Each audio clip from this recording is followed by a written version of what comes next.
అని చెప్పి నేను వచ్చాను.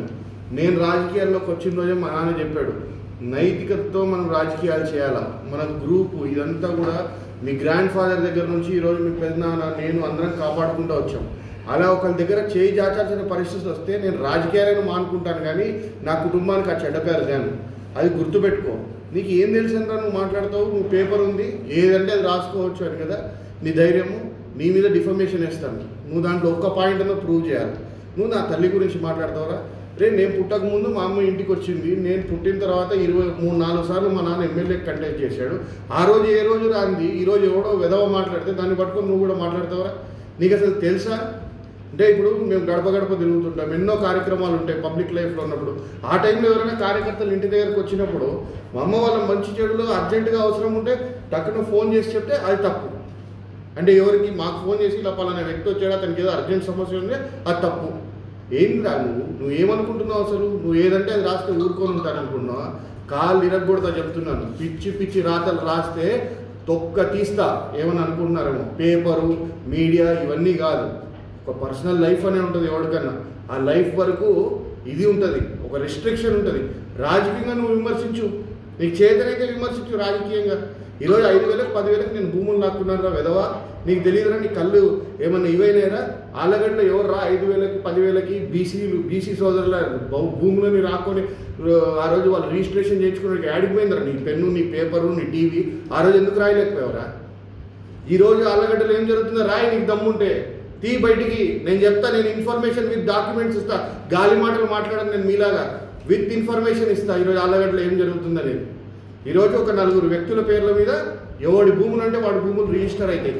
ఎందుకు రిజిస్టర్ అవుతున్నాయో తెలియదు. రిజిస్టర్ అయితే వాళ్ళు తిరగబడితే ఆ రిజిస్ట్రేషన్ క్యాన్సిల్ అవుతాయి, లేదు తిరగబడినటోడైతే సెటిల్మెంట్కి ప్రోత్సహిస్తారు. ఇవన్నీ చేస్తున్నారు. ఎవరు చేస్తున్నారు ఇవన్నీ మీకు తెలుదా? 2 రిజిస్ట్రేషన్లు క్యాన్సిల్ అయ్యాయి. సేమ్ ఆ 4 వ్యక్తులే ఆ డాక్యుమెంట్లో ఈ డాక్యుమెంట్లో. ఇంకా రేపు ఒక డాక్యుమెంట్ ఫ్రాడ్లెంట్లో పెట్టారు, అది కూడా క్యాన్సిలేషన్కి రెడీగా ఉంది. ఆ డాక్యుమెంట్లో కూడా ఈ 4 వ్యక్తులే ఉన్నారు. మరి ఆ కథనం ఎందుకు రాయలేకపోయావరా విధవను? నీకు తెలుదా ఎవరు చేస్తున్నారు ఇవన్నీ, దీని వెనక ఎవరున్నారు అనేది? మా కుటుంబం.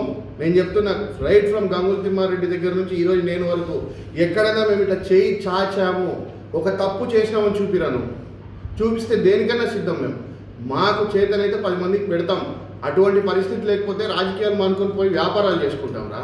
రాజకీయాల మీద మక్కువతో వచ్చాను నేను 2012లో ఫస్ట్ నేను యూత్ కాంగ్రెస్ ప్రెసిడెంట్గా వచ్చి ఆలగడ్డలో యూత్ కాంగ్రెస్ ప్రెసిడెంట్ అయ్యి 2014లో మా నాన్న ఎమ్మెల్యేగా టీడీపీ నుంచి పోటీ చేస్తే ఆ ఎలక్షన్ మొత్తం రన్ చేసి, దాని తర్వాత ప్రజా జీవితంలోకి వచ్చిన తర్వాత జగన్మోహన్ రెడ్డి గారు మమ్మల్ని పిలిచి మాట్లాడినప్పుడు ఆయన వ్యక్తిత్వం మాకు నచ్చి ఆయన మరి ట్రావెల్ చేయడానికి డిసైడ్ అయిన తర్వాత, మా కార్యకర్తలతో మీటింగ్ అయిన తర్వాత జగన్మోహన్ రెడ్డి గారు నా పనితీరు నచ్చి నాకు అవకాశం ఇచ్చాడు. ప్రజాక్షేత్రంలో గెలిచాను నేను ఊరికే ఏదో 100 కోట్ల సూట్ కేసు తీసుకొని వచ్చి నేను గెలిచినోడిని కాదు.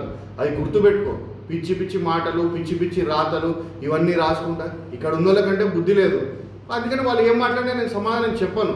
నువ్వేదో ఇంకా సమాధానం రావడం లేదు కదా, ఏది రాసినా ఊరుకుంటారని అనుకుంటున్నావేమో. తోలు తీస్తా చెప్తున్నాను నేను. నీకేమన్నా ఉంటే ఆధారాలు తరా, నేను మాట్లాడతా. నేను సిద్ధంగా ఉన్నా చర్చకి ఎక్కడైనా కానీ. నువ్వు రాసిన దాంట్లో ఏముందో ఆధారాలు ఉంటే రా, నేను ఎక్కడ కూర్చోమంటే అక్కడ కూర్చుంటా చర్చకి, మాట్లాడదాం ఏంటో. కానీ ఇట్లాంటి చౌకబారు వ్యాఖ్యలు చేయడము, ఏదో ఎలక్షన్లు దగ్గర ఉన్నాయి కాబట్టి క్యారెక్టర్ని అసాసిన్ చేయాలని ట్రై చేయడము, ఇది చాలా తప్పు. ఇట్లాంటి కార్యక్రమాలు చేసుకుంటూ పోతే రానున్న కాలంలో ప్రజలే నీకు బుద్ధి చెప్తారు. ప్రజలే నేనేంటో ప్రజలకి తెలుసు. నా మనస్ఫూర్తిగా నేను 2007లోనే నేను మైనింగ్ చేసేవాడిని. బళ్ళారి దగ్గర కొప్పాల్లో నేను మైనింగ్ చేసేవాడిని.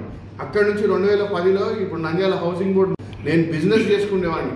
2012 నుంచి నాకు రాజకీయాల మీద ఆసక్తి ఉండడంతో నేను ఇక్కడికి రావడము, ఇక్కడ రాజకీయంగా నేను తిరగడము, నేను చేస్తానని ఒప్పుకోవడము, మా ఫాదర్తో కమిట్ అయిన తర్వాత నేను ఆస్తి నమ్ముకొని ఈరోజు ఇక్కడ ఖర్చు పెడుతున్నాను రా. కావాలంటే నీకు డాక్యుమెంట్స్ పంపిస్తా, చదువుకో. నీకు చదువు వస్తే చూసుకో డాక్యుమెంట్స్. 2016లో మేడ్చల్లో 16 ఎకరాల పొలం అమ్మి నేను ఈ ఇండ్లు ఇవన్నీ కొనడం జరిగింది. 2016లో నేను ఎమ్మెల్యే కాలనీలో నా సొంత ఇల్లు అమ్ముకొని నేను ఆలగడ్డలో ఎలక్షన్ చేయడానికి ముందరికి రావడం జరిగింది.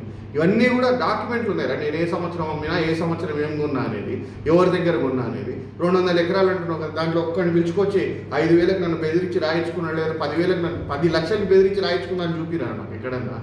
ఇట్లాంటి చౌకబారు వ్యాఖ్యలు చేస్తే మాత్రం ఊరుకుండే ప్రసక్తి ఉండదు. ఇంకోసారి ఇట్లాంటివి వచ్చినాయంటే మాత్రం చాలా తీవ్రమైన పరిస్థితులు ఉంటాయి. నేనేదో విలేకరులను పిలిచి బెదిరిస్తాను, లేకపోతే నాకు అనుకూలంగా రాయకపోతే ఇది అది అని రాసాను. అసలు దానికి దీనికి సంబంధం. నేను ఎవరినన్నా ఒక్కరోజన్నా ఇక్కడ ఇంతమంది విలేకరులు ఉన్నారు, ఒకరినన్నా ఒక మాట అన్నీ ఎరుగుతున్నా? ఏ రోజన్నా అన్నానా? అంటే విలేకరు ట్యాగ్ చేసుకొని కొద్దిమంది తప్పుడు పనులు చేస్తుంటే వాళ్ళని పిలిచి దండేయడం కూడా తప్పే. వాడు ఆడవాళ్ళని వేధిస్తున్నా పిలిచేయమనకూడదు, ఎందుకంటే వాడు మీ పేపర్కో మీ పార్టీకో మీకు మద్దతు పలుకుతుంటాడు కాబట్టి వాడిని ఏమనకూడదు. వాడు ఆడవాళ్ళని వేధించవచ్చు, విలేకరుల ముసుగులో ఏమన్నా చేయొచ్చు. అట్లాంటి కార్యక్రమాలు చేసినా మేమేమనకూడదు. Useless fellow. నీకు ఫస్ట్ ఒకటే చెప్తున్నా, ముందు ఒక పత్రిక నడుపుతున్నావు అంటే ప్రజలకి నిజం రాజకీయ జీవితం గురించి చెప్పే విధానం నేర్చుకో. అంతేగాని ఇట్లాంటి చౌకబారి వ్యాఖ్యలు చేసుకుంటూ పోయినావంటే రేపు పొద్దున 2024లో మళ్ళా తిరిగి వచ్చేది వైసీపీ గవర్నమెంటే. దాని తర్వాత నీ కథ ఏమైతుందో చూసుకో బిడ్డ. రైట్. పేపర్కి ఎవరి మీద పడితే ఏదంటే అది రాయడము, అర్థం లేకుండా రాయడము, దానికి ఒక ఎటువంటి ఆధారాలు ఏమీ లేకుండా రాయడం అనేది ఒక ఫ్యాషన్ అయిపోయింది. అంటే ఏదో ఒక విధంగా రెచ్చగొట్టించుకోవాలా, తిట్టించుకోవాలి, ఏదో ఒక విధంగా రెచ్చగొట్టించుకోవాలా, తిట్టించుకోవాలనేది వీళ్ళకి ఒక ఫ్యాషన్ అయిపోయింది. నేనంట అక్రమంగా 200 ఎకరాలు ఆర్జించానంట. ప్రజలకు సంబంధించిన ఆస్తి 200 ఎకరాలు నేను లాక్కున్నానంట. ఆ 200 ఎకరాలు ఎక్కడుందో చూపిస్తే వాళ్ళకే రాసిస్తాను, ఏబిఎన్ వాళ్ళకే ఆ 200 ఎకరాలు రాసిస్తాను.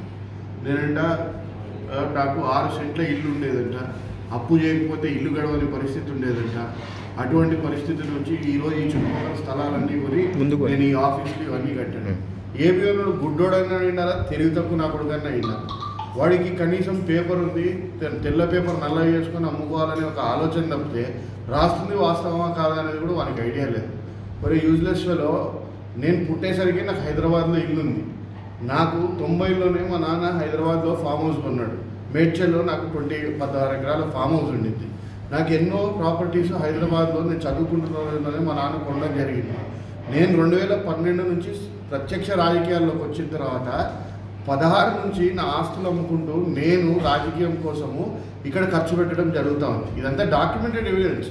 నువ్వు రేపు రమ్మన్నా నేను వచ్చి నీకు ఏ సంవత్సరం ఏ ఆస్తి నేను ఎంత అమ్ముకున్నానో చూపిస్తాను. నేను ఈ ఆఫీసు నేను ఎమ్మెల్యే అయింది కదా వెధవా కట్టింది.